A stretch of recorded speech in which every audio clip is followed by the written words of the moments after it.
So much for joining us. It has been a very busy day. From your end, do you hear any talks about a possible ceasefire soon? I am convinced the tide is turning. I am convinced the pressure of public opinion is mounting and ceasefire inevitable. Israel is losing out. They're losing the media war despite their connections. They are losing the media war. The tide is turning. What are their connections? Deep pockets. What does that mean? Well, they're very influential people. I mean, they control media. I would call that an anti-Semitic remark. Well, you see, the point is, they have a lot of influence and they get a lot of coverage. Now, what has balanced that is the citizen journalist who has been reporting, sharing video clips, and that has jolted people, and that has woken up people, and people who are sitting on the fence are today speaking up. Do you see how in different capitals of the world, in London, in Madrid, in Michigan, Chicago, every place from Sydney to the European capitals, people have come out and saying, put an end to this insanity. They are calling for an immediate ceasefire. Now, the Security Council has failed in forging a joint statement and coming out with a joint statement and forging a consensus. The General Assembly today is giving a clear message to the Security Council. It is your prime responsibility to ensure peace and security. Please live up to the UN Charter. But, Mr. Ambassador, can we not separate the fact that there are calls for peace and for equal human rights for both sides, for Palestinians and for Israelis, without anti-Semitic talk and rhetoric? And we are seeing an increase in anti-Semitism throughout the world. Many of these protests are showing signs and images of anti-Semitism as well. Shouldn't you be condemning that? I will not justify any rocket attacks, and I cannot justify and I cannot condone the aerial bombardment that is taking place. But what about anti-Semitism? And what about Hamas's role in stopping the rockets?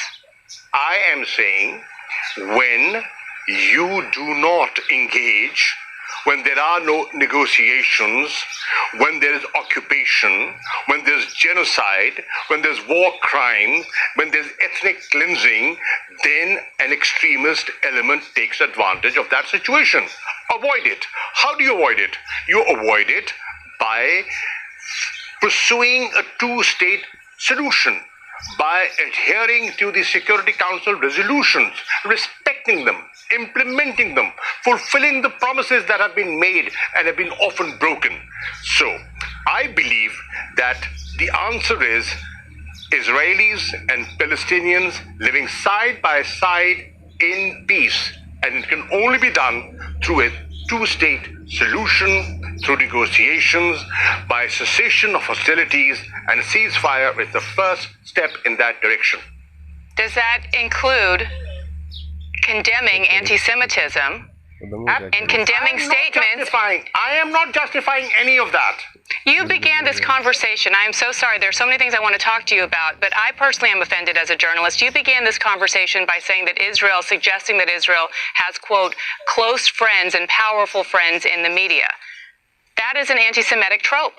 No. What I'm saying is the perception. Look at the perception the world has. You cannot ignore that, ma'am. But that's a wrong perception. Could be wrong, but that's the perception. Negate it. Well, someone by giving a balanced coverage, negate it. The onus is not on those who are being accused of things that aren't true. It's on people like you in powerful positions to say that that's wrong. Well, what we are saying, what is wrong, and I'm not shying away from that. What I'm saying is, this insanity must come to an end. We must promote dialogue, we must sit and talk, and we must promote peace. Israelis and Palestinians, everybody has a right to live. They have a right to protect their children. Look at what's happening. 230 innocent people have been killed. More than 50,000 people have been displaced. 50 schools have been bombed. Hospitals have been targeted. Red Cross has been targeted.